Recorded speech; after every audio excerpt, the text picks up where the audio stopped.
Sir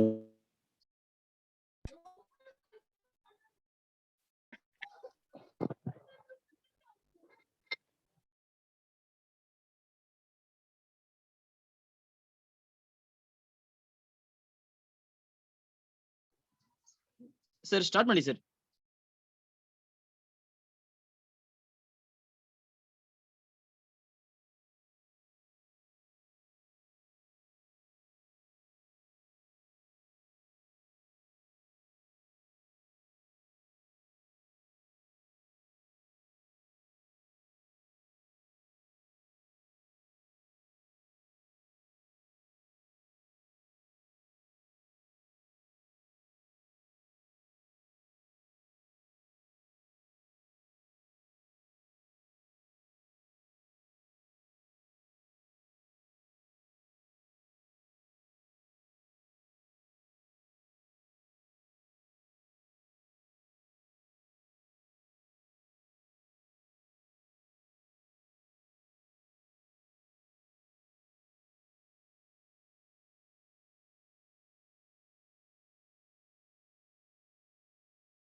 ಹಾಡ್ಲಾ?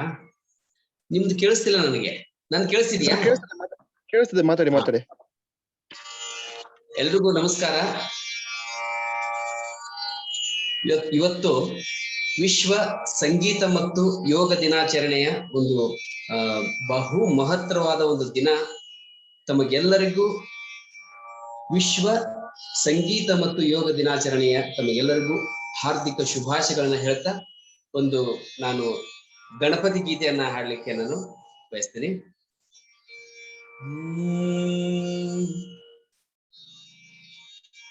ಯೋಗಿಗಳ ಹೃದಯಕ್ಕೆ ನಿಲುಕ ನಿಗಮಾಗಮೈಕ ವಿನುತ ಪರಮಾನುರಾಗದಲ್ಲಿ ದ್ವಿಸಹಸ್ರ ಜಿಹ್ವೆಗಳಿಂದ ವರ್ಣಿಸುವ ಭೂಗಗನ ಪಾತಾಳ ವ್ಯಾಪ್ತನ ಯೋಗ ನಿದ್ರಾಸ್ಪದ ನೆನಿಪ ಗುರು ನಾಗರಾಜನ ಪದಕ್ಕೆ ನಮಿಸುವೆ.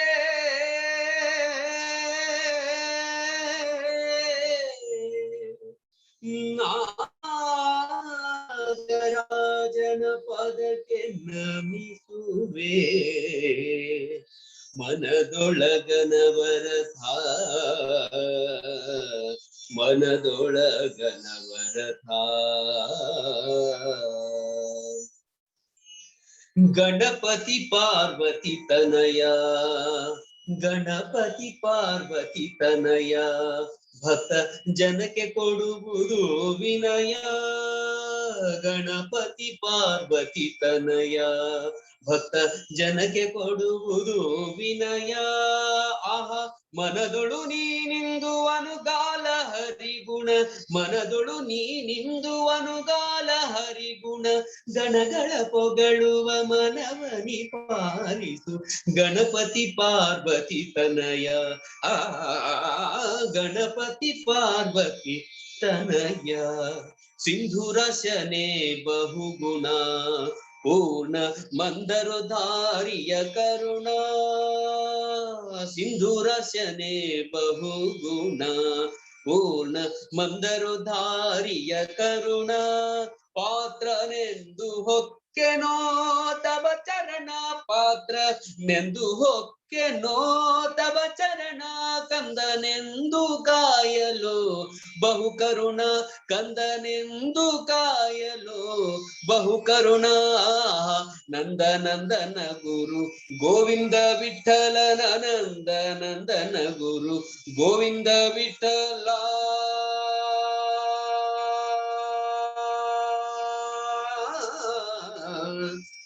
ಗೋವಿಂದ ವಿಠಲ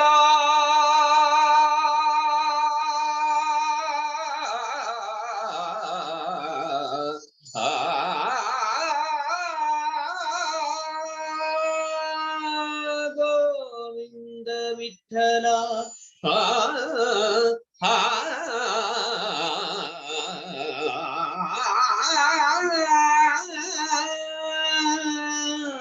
ನಂದ ನಂದನ ಗುರು ಗೋವಿಂದ ವಿಠಲನ ನಂದ ನಂದನ ಗುರು ಗೋವಿಂದ ವಿಠಲನ ನಂದ ನಂದ ನಂದನ ಗುರು ಗೋವಿಂದ ವಿಠಲನ ಬಂಧುರ ಶರಣವ ನಂದದಿ ಸ್ತುತಿ ಪಂತೆ ಗಣಪತಿ ಪಾರ್ವತಿ ತನಯ ಗಣಪತಿ ಪಾರ್ವತಿ ತನಯ ಭಕ್ತ ಜನಕ್ಕೆ ಕೊಡುವುದು ವಿನಯ ಆಹಾ ಮನಗಳು ನೀನಿಂದು ಅನುಕಾಲ ಹರಿಗುಣ ಮನಗಳು ನೀನಿಂದು ಹನುಗಾಲ ಹರಿಗುಣ ಗಣಗಳ ಪೊಗಳುವ ಮನವನಿ ಪಾಲಿಸು ಗಣಪತಿ ಪಾರ್ವತಿ ತನಯ ಗಣಪತಿ ಪಾರ್ವತಿ ತನಯ ಗಣಪತಿ ಪಾರ್ವತಿ ತನಯ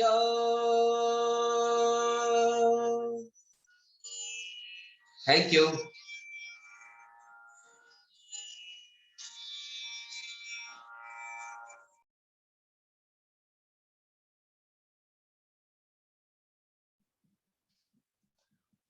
ಕಾರ್ಯಕ್ರಮದಲ್ಲಿ ಉತ್ತಮವಾಗಿ ಪ್ರಾರ್ಥನೆ ಗೀತೆಯನ್ನು ನಡೆಸಿಕೊಟ್ಟಂತಹ ನನ್ನ ನೆಚ್ಚಿನ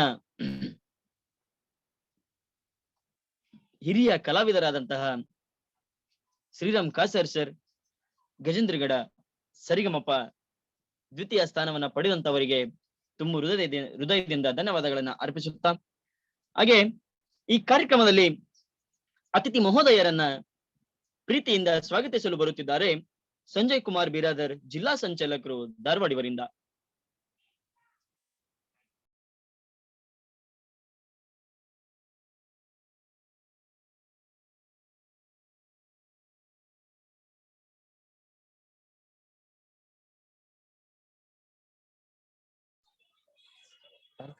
ಎಲ್ಲರಿಗೂ ಶುಭ ಸಂಜೆ.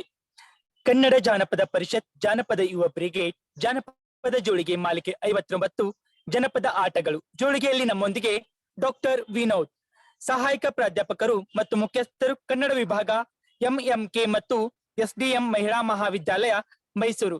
ಇವರಿಗೆ ಇಂದಿನ ಕಾರ್ಯಕ್ರಮದ ಪರವಾಗಿ ಹಾಗೂ ನನ್ನ ವೈಯಕ್ತಿಕ ಪರವಾಗಿ ಸುಸ್ವಾಗತವನ್ನು ಕೋರುತ್ತೇನೆ.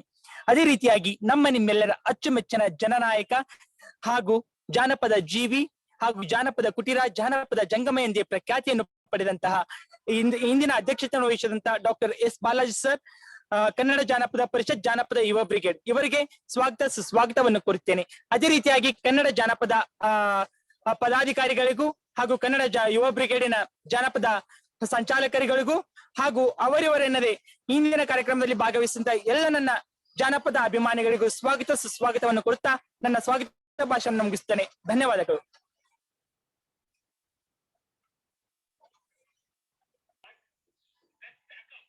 ಕಾರ್ಯಕ್ರಮದಲ್ಲಿ ಅತಿಥಿ ಮಹೋದಯರನ್ನ ಪ್ರೀತಿಯಿಂದ ಸ್ವಾಗತಿಸಿದ ಸಂಜಯ್ ಕುಮಾರ್ ಬಿರಾದರ್ ಇವರಿಗೆ ಮತ್ತೊಮ್ಮೆ ನನ್ನ ಪರವಾಗಿ ಹಾಗೂ ಕಾರ್ಯಕ್ರಮದ ಪರವಾಗಿ ತುಂಬ ಹೃದಯದಿಂದ ಸ್ವಾಗತವನ್ನು ಕೋರುತ್ತಾ, ತುಂಬ ಹೃದಯದ ಧನ್ಯವಾದಗಳನ್ನ ಅರ್ಪಿಸುತ್ತಾ, ಹಾಗೆ ಇನ್ನೊಂದು ವಿಶೇಷತೆ ಹೇಳ್ಬೇಕಂದ್ರೆ, ಇವತ್ತು ಈ ಕಾರ್ಯಕ್ರಮದಲ್ಲಿ ನನ್ನ ಪ್ರೀತಿಯ ಸರಿಗಮಪದ ಖ್ಯಾತ ಹಾಡುಗಾರರಾದಂತಹ ಶ್ರೀರಾಮ್ ಕಾಸರ್ ಸರ್ ಅವರಿಗೆ ನಿಜವಾಗ್ಲೂ ಈ ಕಾರ್ಯಕ್ರಮಕ್ಕೆ ಬಂದಂತ ಸಿಹಿ ಸುದ್ದಿ ಸರ್. ನಮಗೆ ತುಂಬಾ ಖುಷಿ ಆಗ್ತಿದೆ. ತುಂಬ ಹೃದಯದಿಂದ ಧನ್ಯವಾದಗಳನ್ನ ಅರ್ಪಿಸುತ್ತಾ, ಹಾಗೆ ಈ ಕಾರ್ಯಕ್ರಮದಲ್ಲಿ ಮುಖ್ಯ ಅತಿಥಿಗಳನ್ನ ಪರಿಚಯ ಮಾಡಿಕೊಡಲು ಬರುತ್ತಿದ್ದಾರೆ ಶಿವು ಸಾನೆಹಳ್ಳಿ, ತುಮಕೂರು ಜಿಲ್ಲಾ ಸಂಚಾಲಕರು.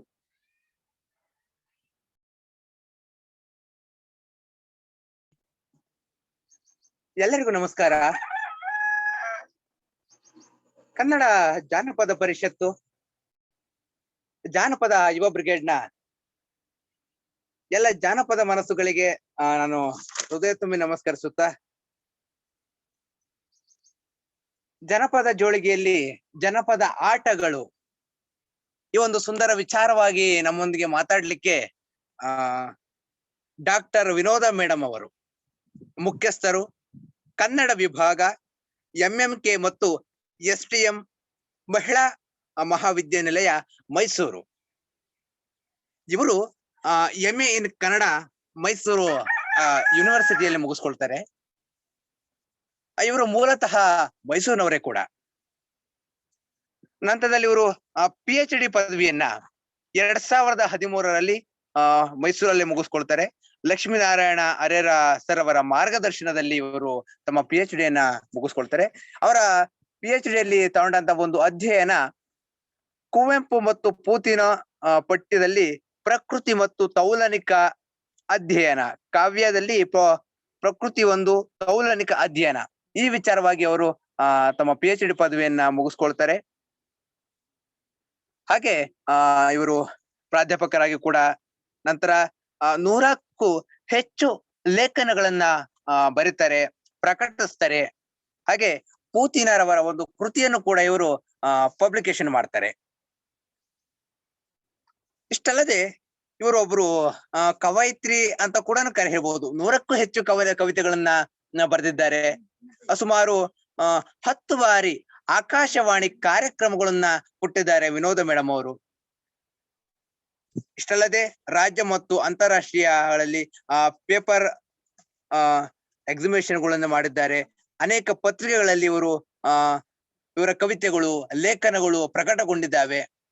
ಇವರು ಇವತ್ತು ನಮ್ಮೊಂದಿಗೆ ಜನಪದ ಜೋಳಿಗೆಯಲ್ಲಿ ಜನಪದ ಆಟಗಳು ಈ ವಿಚಾರವಾಗಿ ಮಾತಾಡ್ಲಿಕ್ಕೆ ಬಂದಿರೋದು ನಮ್ಮೆಲ್ಲರ ಸಂತೋಷ ಅಂತ ಹೇಳ್ತಾ, ಮೇಡಮ್ ಅವರಿಗೆ ನಾವು ಮತ್ತೊಮ್ಮೆ ಜನಪದ ಜೋಳಿಗೆ ಪರವಾಗಿ ಅವ್ರನ್ನ ಸ್ವಾಗತ ಮಾಡ್ತಾ, ಅವರ ಒಂದು ಈ ಕಿರು ಪರಿಚಯ ಮಾಡ್ಕೊಡ್ಲಿಕ್ಕೆ ಅನುವು ಮಾಡಿಕೊಟ್ಟಂತಹ ಎಲ್ಲ ಜನಪದ ಮನಸ್ಸುಗಳಿಗೆ ನಾನು ಹೃದಯ ತುಂಬಿ ನಮಸ್ಕರಿಸುತ್ತಾ, ಮೇಡಮ್ ಅವ್ರಿಗೂ ಎಲ್ಲರಿಗೂ ಕೂಡ ನಾನು ಧನ್ಯವಾದಗಳು, ನಮಸ್ಕಾರ.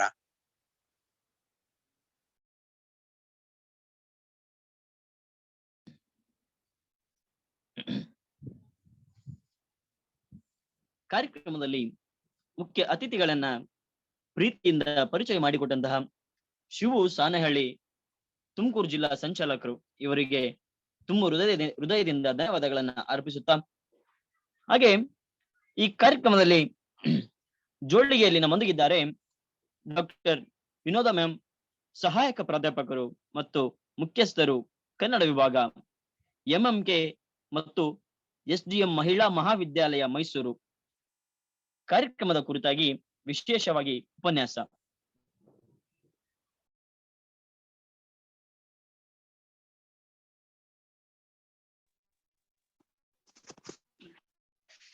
ಎಲ್ಲರಿಗೂ ನಮಸ್ಕಾರ,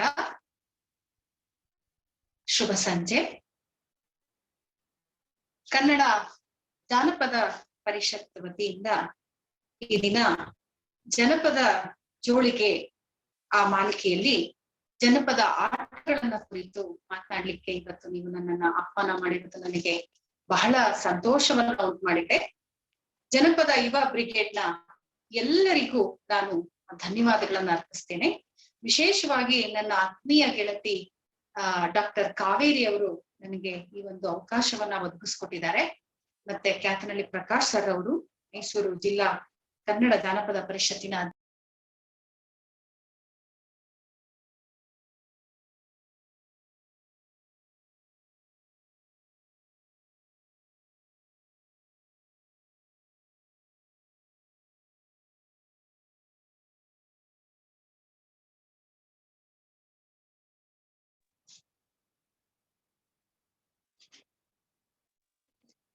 ಕೇಳಿಸ್ತಾ ಇದೆಯಲ್ಲ ಸರ್? ಸರ್ ಕೇಳಿಸ್ತಾ ಇದೆಯಾ? ಹಾ ಮೇಡಮ್, ಕೇಳಿಸ್ತಿದೆ, ಮಾತಾಡಿ ಮೇಡಮ್. ಹಾ, ಓಕೆ. ಒಂದ್ ನಿಮಿಷ. ಇವತ್ತು ವಿಶ್ವ ಯೋಗ ದಿನ, ಹಾಗೆ ವಿಶ್ವ ಸಂಗೀತ ದಿನವೂ ಹೌದು. ಆ ವಿಶೇಷವಾದಂತಹ ಈ ಒಂದು ಸಂದರ್ಭದಲ್ಲಿ ಜನಪದ ಆಟಗಳನ್ನ ಕುರಿತು ಮಾತನಾಡ್ಲಿಕ್ಕೆ ನನ್ನನ್ನು ಆಹ್ವಾನ ಮಾಡಿರುವಂತದ್ದು ನನಗೆ ಬಹಳ ಸಂತೋಷವನ್ನು ಉಂಟು ಮಾಡಿದೆ. ಯೋಗ, ಸಂಗೀತ, ಜನಪದ ಮೂರು ಸಹ ಒಂದರ್ಥದಲ್ಲಿ ನಾವು ಇಡೀ ನಮ್ಮ ಬದುಕನ್ನ ಸಂಪೂರ್ಣಗೊಳಿಸುವಂತಹ ಒಂದು ವಿಷಯಗಳು ಅಂತ ಬಹುಶಃ ನಾವು ಈ ಸಂದರ್ಭದಲ್ಲಿ ಈ ಮೂರು ಮುಖ್ಯವಾದ ಮಹತ್ವವಾದ ವಿಷಯಗಳನ್ನ ನಾವು ಅರ್ಥೈಸಿ ಹೇಳ್ಬಹುದೋ ಏನೋ. ಬೆಳಗ್ಗೆ ತಾನೇ ನಾನು ನಮ್ಮ ಕಾಲೇಜಿನಿಂದ ವಿಶ್ವ ಯೋಗ ದಿನಾಚರಣೆಯಲ್ಲಿ ಪಾಲ್ಗೊಂಡಿದ್ದೆ. ನಾವು ಯೋಗ ವೆಬಿನಾರ್ ಮಾಡಿದ್ವಿ. ಹರೀಶ್ ಅವರು, ಶ್ರೀಯುತ ಶ್ರೀಹರಿ ಅವರು ಆ ಒಂದು ಕಾರ್ಯಕ್ರಮವನ್ನ ನಡೆಸ್ಕೊಟ್ರು. ಬಹಳ ಚೆನ್ನಾಗಿ ಅವರು ಯೋಗದ ಬಗ್ಗೆ ನಮ್ಗೆ ಮಾಹಿತಿಯನ್ನ ಕೊಟ್ರು. ಹಾಗೆ ಸಂಗೀತ, ನನ್ನ ಮಗಳು ಸಂಗೀತ ಕಲಿತಾಳೆ. ಇವತ್ತು ವಿಶ್ವ ಸಂಗೀತ ದಿನ ಆಗಿರೋದ್ರಿಂದ ಅವಳಿಗೂ ಸಹ ಒಂದು ವೆಬಿನಾರ್ ಇತ್ತು, ಅದನ್ನು ಅವಳು ಅಟೆಂಡ್ ಮಾಡಿದ್ದು. ಈಗ ನಾನು ಜನಪದ ಸಾಹಿತ್ಯವನ್ನ ಕುರಿತು, ಜನಪದ ಸಾಹಿತ್ಯದಲ್ಲಿ ವಿಶೇಷವಾಗಿರುವಂತಹ ಜನಪದ ಆಟಗಳನ್ನ ಕುರಿತು ಈ ಒಂದು ಸಂದರ್ಭದಲ್ಲಿ, ಈ ವಿಶೇಷ ದಿನದಲ್ಲಿ ಮಾತನಾಡ್ತಾ ಇರುವಂತದ್ದು ನನಗೆ ಒಂದು ಸಂಭ್ರಮವನ್ನ ತಂದಿದೆ. ಇಂಥ ಒಂದು ಒಳ್ಳೆ ಅವಕಾಶ ನನಗೆ ಸಿಕ್ಕಿರೋದ್ರಿಂದ ನನಗೆ ಒಂದ್ ರೀತಿ ಖುಷಿ ಆಗ್ತಾ ಇದೆ. ನಾನು ಜನಪದ ಆಟಗಳ ಬಗ್ಗೆ ನೀವು ಮಾತಾಡ್ಬೇಕು ಅಂತ ಕಾವೇರಿ ಮೇಡಮ್ ಹೇಳಿದಾಗ, ಅವ್ರು ಮೊದಲಿಗೆ ಯಾವ್ದಾದ್ರು ಒಂದು ಒಳ್ಳೆಯ ವಿಷಯವನ್ನ ಕೊಡಿ ಅಂತಂದ್ರು. ನಾನು ಜನಪದ ಆಟಗಳ ಬಗ್ಗೆನೇ ಓದ್ತಾ ಇದ್ದೆ. ಯಾಕೆಂದ್ರೆ ಮುಂದೆ ಒಂದು ಲೇಖನವನ್ನ ಬರೆಯುವಂತಹ ಉದ್ದೇಶ ಇದ್ರಿಂದ ನಾನು ಅದ್ರ ಬಗ್ಗೆನೆ ಓದ್ತಾ ಇದ್ದೆ. ಸೊ ಅದನ್ನೇ ನಾನು ಅವ್ರಿಗೆ ಸೂಚಿಸಿದೆ. ಜನಪದ ಆಟಗಳು ಆಗಿಲ್ದೆ ಹೋದ್ರೆ, ಯಾಕೆಂದ್ರೆ ಇದು 59ನೇ ಮಾಲಿಕೆ ಅಂತ ಹೇಳ್ತಿದ್ದೀರಾ, ಈಗಾಗ್ಲೇ ಅನೇಕ ಕಾರ್ಯಕ್ರಮಗಳಲ್ಲಿ, ಉಪನ್ಯಾಸಗಳಲ್ಲಿ ಬಹುಶಃ ಜನಪದ ಆಟಗಳು ಆಗಿದ್ಯೋ ಇಲ್ವೋ ತಿಳ್ಕೊಂಡು ನನಗೆ ಹೇಳಿ ಅಂತಂದ್ರೆ, ಇಲ್ಲ ಮೇಡಮ್ ಆಗಿಲ್ಲ, ನೀವು ಮಾತಾಡಿ ಅಂತಂದ್ರು. ನನಗೆ ಬಹಳ ಸಂತೋಷ ಆಯ್ತು. ಯಾಕೆಂತಂದ್ರೆ ನಾನು ಓದ್ತಿರೋ ವಿಷಯವನ್ನೇ ಕುರಿತು ನಾನು ಮಾತಾಡೋದಿದೆಯಲ್ಲ, ಅದು ನಮ್ಗೆ ಒಂದ್ ರೀತಿ ಖುಷಿಯ ವಿಚಾರವೇ. ನನಗೆ ತತ್ಕ್ಷಣಕ್ಕೆ ನೆನಪಾಗಿದ್ದು ಜನಪದ ಆಟಗಳು ಅಂದ ತಕ್ಷಣ ನನ್ನ ಬಾಲ್ಯ. ಬಹುಶಃ ನಮ್ಮ ವಯಸ್ಸಿನ, ಈಗ ನಾನು 40 ದಾಟಿದ್ದೇನೆ, 40ರ ವಯಸ್ಸು ದಾಟಿದೆ. ನಮ್ಮ ಒಂದು ತಲೆಮಾರೇನಿದೆ, ನಾವು ಬಾಲ್ಯದಲ್ಲಿ ಏನು ಹಳ್ಳಿಯಲ್ಲಿ ಆಟಗಳನ್ನ ಆಡ್ತಾ ಇದ್ವಿ, ಅದೆಲ್ಲವೂ ಸಹ ನನ್ನ ಕಣ್ಮುಂದೆ ಬಂತು. ಬಹುಶಃ ಆ ತಲೆಮಾರಿನ ಹೆಚ್ಚು ಕಡಿಮೆ ಎಲ್ಲರೂ, ಹೆಣ್ಮಕ್ಳು, ಗಂಡ್ಮಕ್ಳು, ದೊಡ್ಡವರು, ಚಿಕ್ಕವರು ಎಲ್ರೂ ಸಹ ಒಂದು ಹಳ್ಳಿ ಇರ್ತೀವಿ ಅಂತಂದ್ರೆ ನಾವು ಆಡಿದ ಆಟಗಳೆಲ್ಲ ತುಂಬಾ ನಮ್ಗೆ ನೆನಪಿಗೆ ಬರುತ್ತೆ. ಅಂದ್ರೆ ಜನಪದ ಅನ್ನುವಂಥದ್ದು ಬಹುಶಃ ನಮ್ಮ ದೈನಂದಿನ ಬದುಕಿಗೆ ಅದು ಇಲ್ವೇ ಇಲ್ಲ. ನಮ್ಮ ದೈನಂದಿನ ಬದುಕು ಏನಿರುತ್ತೋ ಹಳ್ಳಿಯ ಪರಿಸರದಲ್ಲಿ, ಆ ಹಳ್ಳಿಯ ಪರಿಸರದಲ್ಲಿ ನಾವು ಎದ್ದಾಗಲಿಂದ ರಾತ್ರಿ ಮಲಗುವವರೆಗೆ ನಾವ್ ಏನೇನು ಚಟುವಟಿಕೆಗಳಲ್ಲಿ ಭಾಗವಹಿಸ್ತೀವೋ, ದೈನಂದಿನ ಚಟುವಟಿಕೆಗಳಲ್ಲಿ, ಅದೆಲ್ಲವೂ ಸಹ ಒಂದು ರೀತಿಯಲ್ಲಿ ಸೃಜನಾತ್ಮಕವಾಗಿ ಇರುವಂತೆ ನೋಡಿದ್ರೆ ನಮ್ಮ ಜನಪದ ಸಂಸ್ಕೃತಿ. ಅಷ್ಟರ ಮಟ್ಟಿಗೆ ನಾವು ನಮ್ಮ ಜನಪದ ಸಂಸ್ಕೃತಿಯನ್ನ ರೂಪಿಸ್ಕೊಂಡಿದೀವಿ. ಇಂಥ ಒಂದು ಸರಳವಾದ ಆಟಗಳನ್ನ ನಮ್ಮ ಜೀವನದಲ್ಲಿ ನಾವೇನು ಬಾಲ್ಯದಲ್ಲಿ ಆಟಗಳನ್ನ ಆಡ್ತಾ ಇದ್ವಿ, ಆ ಆಟಗಳೇ ನಮ್ಗೆ ಈ ಕ್ಷಣಕ್ಕೆ ನಾವು ನೆನಪಿಸ್ಕೊಂಡ್ರೆ ನಮ್ಮನ್ನ ಎಷ್ಟರ ಮಟ್ಟಿಗೆ ಸೃಜನಶೀಲವಾಗಿ ಇಟ್ಟಿದ್ವು, ಕ್ರಿಯಾಶೀಲವಾಗಿ ಇಟ್ಟಿದ್ವು, ಕಲಾತ್ಮಕವಾಗಿ ನಾವು ಅದನ್ನ ಬಳಸ್ಕೊಳ್ತಾ ಇದ್ವಿ. ಮತ್ತೆ ಒಬ್ಬರಿಂದ ಮತ್ತೊಬ್ಬರಿಗೆ ನಮ್ಮನ್ನ ನಾವು ಅರ್ಥ ಮಾಡ್ಕೊಳ್ಳಿಕ್ಕೆ ಅಥವಾ ಸ್ಪರ್ಧಾತ್ಮಕವಾಗಿ ಆಲೋಚನೆ ಮಾಡ್ಲಿಕ್ಕೆ ನಮ್ಗೆ ಹೇಗೆ ಅವು ಸಹಾಯ ಮಾಡ್ತಾ ಇದ್ವು ಅನ್ನೋದೆಲ್ಲ ಮನಸ್ಸಿನಲ್ಲಿ ಒಂದು ಕ್ಷಣ ನನಗೆ ಸುಳಿದು ಹೋಯ್ತು. ಹಾಗೆ ಜನಪದ ಆಟಗಳು ಅಂದ ತಕ್ಷಣನೇ ನನ್ಗೆ ನನ್ನ ಬಾಲ್ಯವೇ ನೆನಪಾಯ್ತು, ನಾವೇನೇನ್ ಆಟಗಳನ್ನ ಆಡ್ತಾ ಇದ್ವಿ ಅಂತ.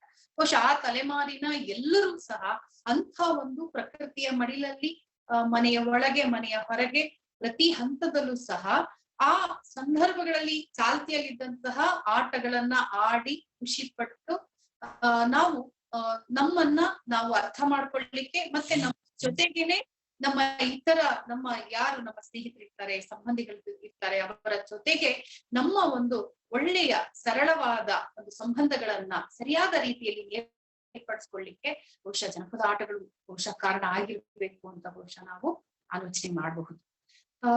ಇಲ್ಲಿ ಜನಪದ ಆಟಗಳ ಬಗ್ಗೆ ಹೇಳೋಕ್ ಮುಂಚೆ ಜನಪದ ಸಾಹಿತ್ಯದ ಮಹತ್ವದ ಬಗ್ಗೆ ಒಂದೆರಡು ಮಾತುಗಳನ್ನ ಹೇಳ್ಬೋದು. ಜನಪದ ಸಾಹಿತ್ಯ ಈಗಾಗ್ಲೇ ಕನ್ನಡ ಜಾನಪದ ಪರಿಷತ್ ಆಗಿರೋದ್ರಿಂದ ಈಗ ಬಂದಿರುವಂತಹ ಅನೇಕ ಮಹನೀಯರು ಇಲ್ಲಿ ಮಾತನಾಡಿರುವಂತವರು ಜನಪದ ಸಾಹಿತ್ಯದ ಮಹತ್ವವನ್ನ ಹೇಳಿದ್ದಾರೆ. ಆದ್ರೆ ನಾನು ಅದನ್ನ ಒಂದೆರಡು ಸಾಲುಗಳಲ್ಲಿ ಹೇಳ್ತೀನಿ.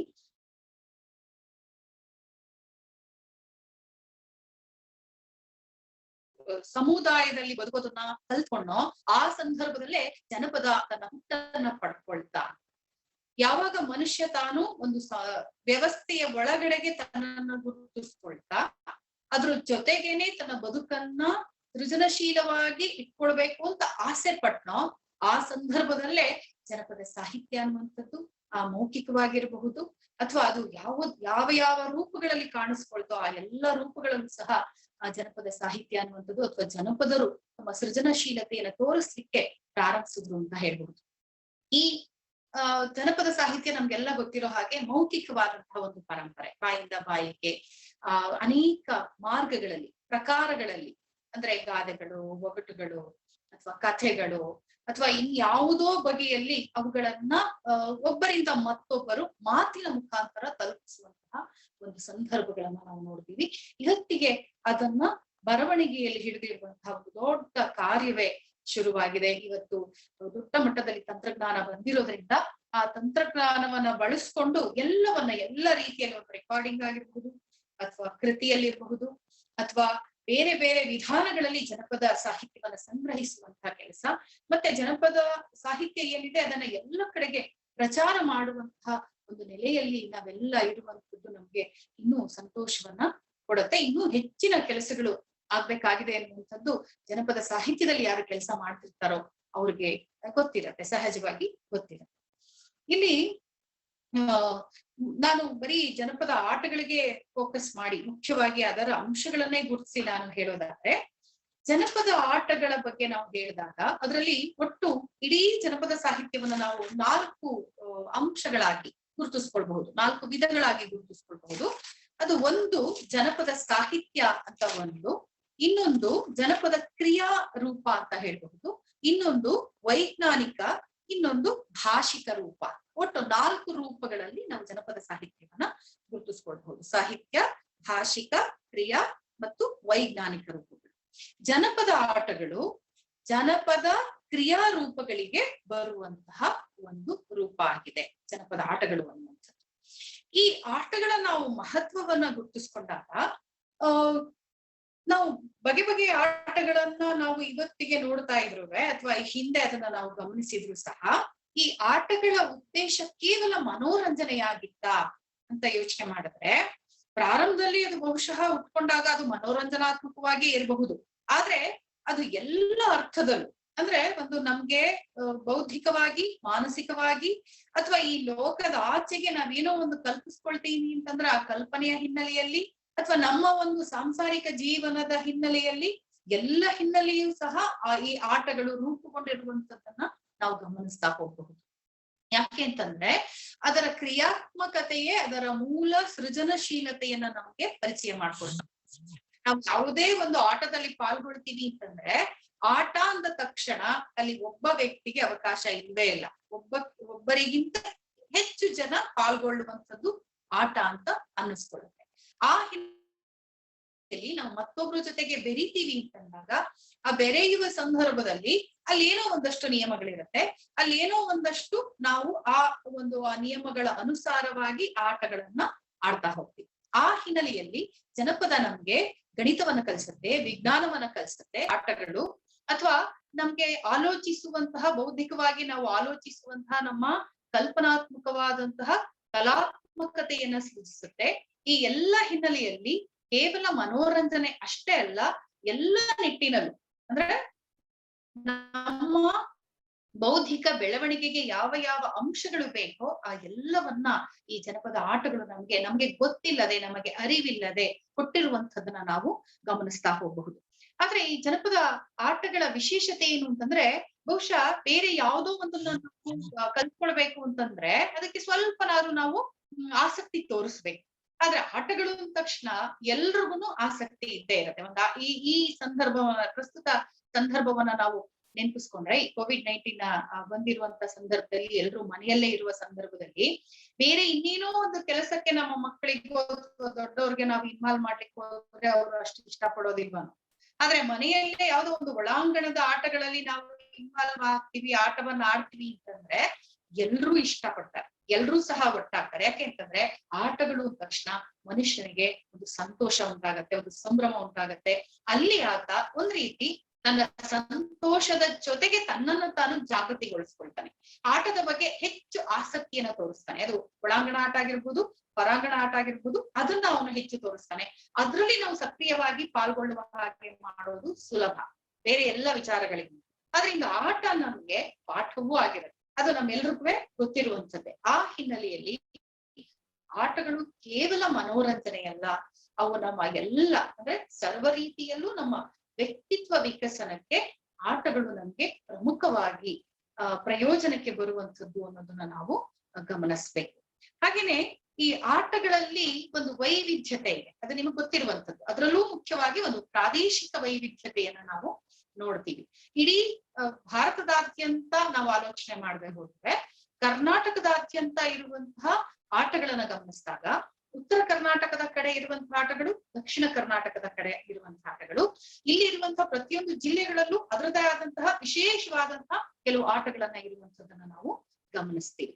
ಹಾಗೆ ಪ್ರದೇಶದಿಂದ ಪ್ರದೇಶಕ್ಕೆ ಆಟಗಳಲ್ಲಿ ಭಿನ್ನತೆ ಇರುವಂತದ್ದನ್ನ ನಾವು ಗಮನಿಸ್ತೀವಿ. ಅದರಲ್ಲೂ ಜಾತ್ರೆ, ಉತ್ಸವ, ಹಬ್ಬ, ಹರಿದಿನ ಈ ಎಲ್ಲ ಸಂದರ್ಭಗಳಲ್ಲೂ ಸಹ ಅದರದೇ ಆದಂತಹ ಮಹತ್ವದ ಜೊತೆಗೆ ಜನಪದ ಆಟಗಳನ್ನು ನಾವು ಗಮನಿಸ್ತಾ ಹೋಗ್ತೀವಿ. ಯಾಕೆಂತಂದ್ರೆ ಋತುಮಾನಗಳಿಗೆ ತಕ್ಕ ಹಾಗೆ ಬರುವಂತಹ ಉತ್ಸವಗಳು, ಜಾತ್ರೆಗಳು ಅಥವಾ ಹಬ್ಬ ಹರಿದಿನಗಳು ಏನಿವೆ ಅಥವಾ ನಮ್ಮ ಸಾಂಪ್ರದಾಯಿಕ ಆಚರಣೆಗಳೇನಿವೆ ಆ ಹಿನ್ನೆಲೆಯಲ್ಲಿಯೂ ಅನೇಕ ಆಟಗಳು ಇರುವಂತದ್ದನ್ನ ನಾವು ಗಮನಿಸಬೇಕು.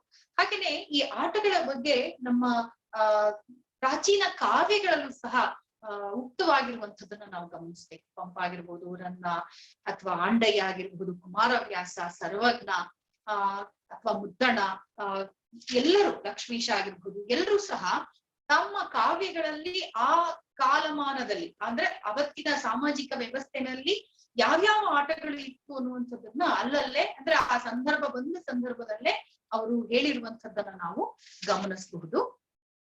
ಅದ್ರ ಬಗ್ಗೆ ಒಂದು ಮಾತನ್ನ ಹೇಳ್ತಾರೆ ಇಲ್ಲಿ ಜನಪದ ವಿದ್ವಾಂಸರಾದಂತಹ ದೇಜಗ ಅವರು ಹೇಳ್ತಾರೆ, ಆಟಗಳು ಕಾಲ ಕಾಲಕ್ಕೆ ಬದಲಾಗಿದ್ರು ಸಹ ಆ ಆಟಗಳಲ್ಲಿರುವಂತಹ ವಿಶೇಷತೆ ಏನು ಅಂತಂದ್ರೆ ಅದು ನಮ್ಮನ್ನ, ನಮ್ಮ ವ್ಯಕ್ತಿತ್ವವನ್ನ ಪ್ರತಿ ಹಂತದಲ್ಲೂ ಸಹ ಉದ್ದೀಪನಗೊಳಿಸುವ, ಪ್ರೋತ್ಸಾಹಿಸುವ, ನಮ್ಮಲ್ಲಿರುವಂತಹ ಉತ್ಸಾಹವನ್ನ ಹೆಚ್ಚಿಸುವ ಕೆಲಸವನ್ನ ಮಾಡ್ತಾ ಹೋಗತ್ತೆ. ಆ ಹಿನ್ನೆಲೆಯಲ್ಲಿ ಆಟ ಸೃಜನಶೀಲತೆಯನ್ನ ತೋರಿಸಿದ್ರು ಸಹ ಬೌದ್ಧಿಕವಾಗಿ ನಾವು ಹೆಚ್ಚು ಗುರುತಿಸ್ಕೊಳ್ಳಿಕ್ಕೆ, ಹೆಚ್ಚು ತೀಕ್ಷ್ಣವಾಗ್ಲಿಕ್ಕೆ ಬಹುಶಃ ಆಟಗಳು ಕಾರಣ ಆಗತ್ತೆ ಅಂತ.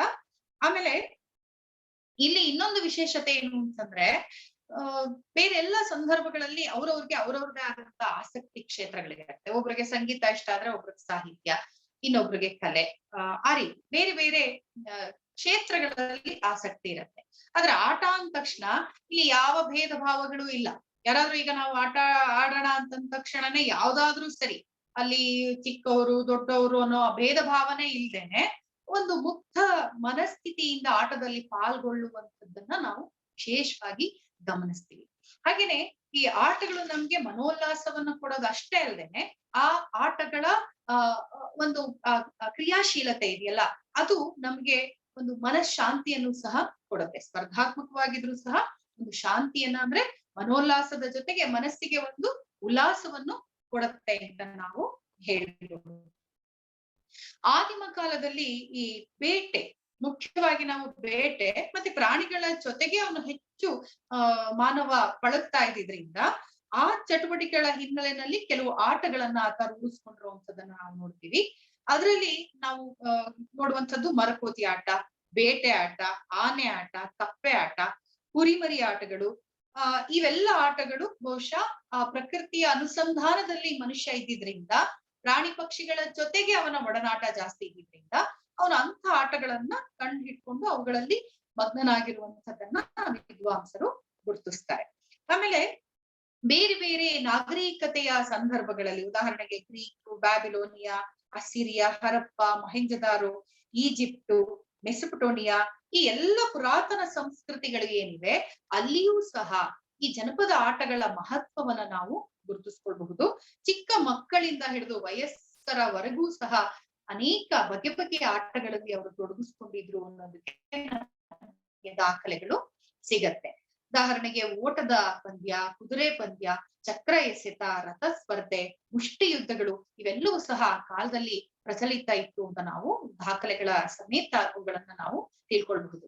ಅದ್ರ ಜೊತೆಗೆ ಕುಸ್ತಿ, ಬಿಲ್ಲುಗಾರಿಕೆ, ಪಗಡೆ ಆಟ ಇವೆಲ್ಲವೂ ಸಹ ಆ ಕಾಲದಲ್ಲಿ ಪ್ರಚಲಿತದಲ್ಲಿ ಇತ್ತು ಅನ್ನೋದನ್ನ ನಾವು ಇತಿಹಾಸ ಪುಟಗಳನ್ನ ತಿರುಗಿಸಿದಾಗ ನಾವು ನೋಡಬಹುದು. ಆಮೇಲೆ ಇಲ್ಲೊಂದು ಮಾಹಿತಿ ಇದೆ. ಈಜಿಪ್ಟ್ ರೋಮಿನ ಚಕ್ರವರ್ತಿ ಆಗಸ್ಟಸ್ಗೆ ತುಂಬಾ ಇಷ್ಟವಾದ ಆಟ ಅಂತಂದ್ರೆ ಗೋಲಿ ಆಡೋದಂತೆ. ನಮ್ಮ ಹಳ್ಳಿಯ ಪ್ರತಿ ಮಕ್ಕಳು ಸಹ ಚಿಕ್ಕ ವಯಸ್ಸಿನಲ್ಲಿ ಗೋಲಿ ಆಟ ಆಡೇ ಇರ್ತಾರೆ. ಅದಂತೂ ಅವ್ರಿಗೆ ಎಷ್ಟು ಸಂತೋಷವನ್ನ ಕೊಟ್ಟಿರುತ್ತೆ ಅಂತಂದ್ರೆ ಯಾರತ್ರ ಎಷ್ಟು ಗೋಲಿಗಳಿರುತ್ತೋ ಅವ್ರೊಂಥರ ಸರ್ದಾರ ರಾಜನ್ ತರ ಜಂಬದಿಂದ ಓಡಾಡ್ತಾ ಇರ್ತಾನೆ. ಹೆಣ್ಮಕ್ಳು ಸಹ ಇದು ಗಂಡು ಹುಡುಗರ ಆಟಗಳಾಗಿದ್ರು ಸಹ ಗೋಲಿ ಆಟ ಹೆಣ್ಮಕ್ಳು ಸಹ ಹಳ್ಳಿ ಕಡೆ ಚಿಕ್ಕ ವಯಸ್ಸಿನಲ್ಲಿ ಆಟಗಳನ್ನ ಆಡಿ ಸಂತೋಷ ಪಟ್ಟಿರುವಂತದ್ದು ಉಂಟು. ಅದ್ರ ಜೊತೆಗೆ ಈ ಚೆಂಡು, ಬುಗುರಿ, ಕೋಲಿ ಆಟ, ಬೊಂಬೆ ಇಟ್ಕೊಂಡು ಆಟ ಆಡುವಂಥದ್ದು, ಪಗಡೆ ದಾಳಗಳು, ಹೀಗೆ ಹಲವು ಪ್ರಾಚೀನ ಸಂಸ್ಕೃತಿಗಳಲ್ಲಿ ಎಲ್ಲ ಆಟಗಳು ಸಹ ಬಳಕೆಯಲ್ಲಿತ್ತು. ಆ ಕಾಲದಲ್ಲಿ ಜನಸಾಮಾನ್ಯರಲ್ಲದೆ ರಾಜರು ಅಥವಾ ವಯಸ್ಕರು ಎಲ್ಲರೂ ಸಹ ಈ ಆಟಗಳಲ್ಲಿ ಬಹು ಉತ್ಸಾಹದಿಂದ ಪಾಲ್ಗೊಳ್ತಾ ಇದ್ರು ಅಂತ ನಮ್ಗೆ ದಾಖಲೆಗಳು ತಿಳಿಸತ್ತೆ. ಜನಪದ ಆಟಗಳಲ್ಲಿ ಸಮೃದ್ಧತೆ ಇದೆ. ಸುಮಾರು 500ಕ್ಕೂ ಹೆಚ್ಚು ಆಟಗಳಿವೆ ಅಂತ ಒಂದು ಕಡೆ ನಮ್ಗೆ ಉಲ್ಲೇಖ ಸಿಕ್ಕತ್ತೆ. ಈಗಾಗಲೇ ಆ ಜನಪದ ಆಟಗಳ ಬಗ್ಗೆ ಸಂಶೋಧನೆಯನ್ನ ನಡೆಸಿರುವಂತವ್ರು ಹೇಳ್ತಾರೆ. ಕೇವಲ ದಕ್ಷಿಣ ಕನ್ನಡ ಜಿಲ್ಲೆ ಒಂದೇ ಕಡೆ 150 ಆಟಗಳನ್ನ ಗುರುತಿಸ್ತಾರೆ. ಅದರಲ್ಲಿ 150 ಆಟಗಳ ಬಗ್ಗೆ ಮಾಹಿತಿ ಸಿಕ್ಕತ್ತೆ. ಇನ್ನೊಂದು ಕೆಲವು ಆಟಗಳ ಬಗ್ಗೆ ನಮ್ಗೆ ಸಂಪೂರ್ಣವಾದ ಮಾಹಿತಿ ಸಿಕ್ಕೋದಿಲ್ಲ. ಮೌಖಿಕವಾಗಿ ಅಂತ ಆಟಗಳಿವೆ ಅನ್ನೋದನ್ನ ಎಲ್ಲೋ ಕೇಳಿಯೋ ಮಾಡಿಯೋ ಇಂಥ ಆಟಗಳಿತ್ತು ಅನ್ನೋದನ್ನ ಕೇಳಿ ತಿಳ್ಕೊಂಡಿದ್ದಾರೆ. ಆದ್ರೆ ಸಂಪೂರ್ಣವಾದ ಮಾಹಿತಿ ಸಿಕ್ಕಿಲ್ಲ ಅಂತ ಒಬ್ಬ ಜನಪದ ತಜ್ಞರು ಒಂದು ಕಡೆ ಬರೀತಾರೆ. ಆಮೇಲೆ ಜನಪದ ಆಟಗಳ ಒಂದು ವಿಶೇಷತೆಯನ್ನ ಗಮನಿಸಿನಿ. ಅದಕ್ಕೆ ಬಳಸುವಂತಹ ಸಲಕರಣೆಗಳನ್ನ ನಾವು ಗಮನಿಸಿದ್ರೆ ಆಶ್ಚರ್ಯ ಅನ್ಸುತ್ತೆ. ನಮಗೆ ದೈನಂದಿನ ಜೀವನದಲ್ಲಿ ಏನೇನಿದೆಯೋ, ಕಲ್ಲಾಗಿರ್ಬೋದು, ಮಣ್ಣಾಗಿರ್ಬೋದು, ಅಥವಾ ಒಂದು ಹುಣಸೆ ಬೀಜ ಆಗಿರ್ಬೋದು, ಅಥವಾ ಏನು ನಮ್ಗೆ ಸಿಕ್ಕತ್ತೋ ಒಂದು ಬಂಡಿ ಆಗಿರ್ಬಹುದು, ಯಾವುದು ನಮ್ಗೆ ದಿನನಿತ್ಯದ ಜೀವನದಲ್ಲಿ ಸಿಕ್ಕತ್ತೋ ಆ ಸಲಕರಣೆಗಳನ್ನ ಉಪಯೋಗಿಸ್ಕೊಂಡೇ ಆಟಗಳನ್ನ ಆಡ್ತಾ ಇದ್ರು. ಒಂದು ಕೋಲ್ ಇಟ್ಕೊಂಡು ಆಟ ಆಡ್ಕೊಂಡು ಹೋಗ್ತಿದ್ರು. ಒಂದಷ್ಟು ಕಲ್ಲುಗಳನ್ನ ಜೋಡಿಸಿ ಆಡ್ತಾರೆ. ಅಣ್ಣೆ ಕಲ್ಲು ಆಡ್ಬೇಕಾದ್ರೆ ಅಲ್ಲಿ ಚೆನ್ನಾಗಿ ನುಣುಪಾಗಿರುವಂತ ಕಲ್ಲುಗಳನ್ನ ಆಯ್ಕೆ ಮಾಡ್ಕೊಂಡು ಆಡ್ತಾರೆ. ಹಳ್ಳಿಗುಳಿ ಮನೆ ಆಡ್ಬೇಕಾದ್ರೆ ಹುಣಸೆ ಬೀಜಗಳನ್ನ ಇಟ್ಕೊಂಡು ಆಡ್ತಾರೆ. ಅಂದ್ರೆ ಯಾವುದೂ ಸಹ ಕಾಸ್ಟ್ಲಿ ಅಲ್ಲ, ಬೆಲೆ ಬಾಳುವಂತದ್ದಲ್ಲ. ನಮ್ಮ ದಿನನಿತ್ಯ ಬಳೆ, ಗಾಜಿನ ಚೂರುಗಳನ್ನ ಇಟ್ಕೊಂಡು ಆಟ ಆಡ್ತಾರೆ ಹೆಣ್ಮಕ್ಳು. ಅದು ನಿಮ್ಗೆ ಗೊತ್ತಿರುವಂತದ್ದು. ಹೀಗೆ ನಮ್ಗೆ ಏನು ಬೇಡ ಅಂತ ಬಿಸಾಡಿರ್ತೀವಲ್ಲ ಆ ವಸ್ತುಗಳನ್ನೇ ತೆಗೆದುಕೊಂಡು ಆಟದಲ್ಲಿ ಬಳಸ್ಕೊಂಡು ತಮ್ಮ ಕಲಾತ್ಮಕತೆಯನ್ನ, ತಮ್ಮ ಕ್ರಿಯೇಟಿವಿಟಿಯನ್ನ, ಸೃಜನಾತ್ಮಕತೆಯನ್ನ ತೋರಿಸುವಂತದ್ದೇ ಬಹುಶಃ ಜನಪದರ ವಿಶೇಷತೆ ಅಂತ ಬೇಕಾದ್ರೆ ನಾವು ಹೇಳ್ಬಹುದು.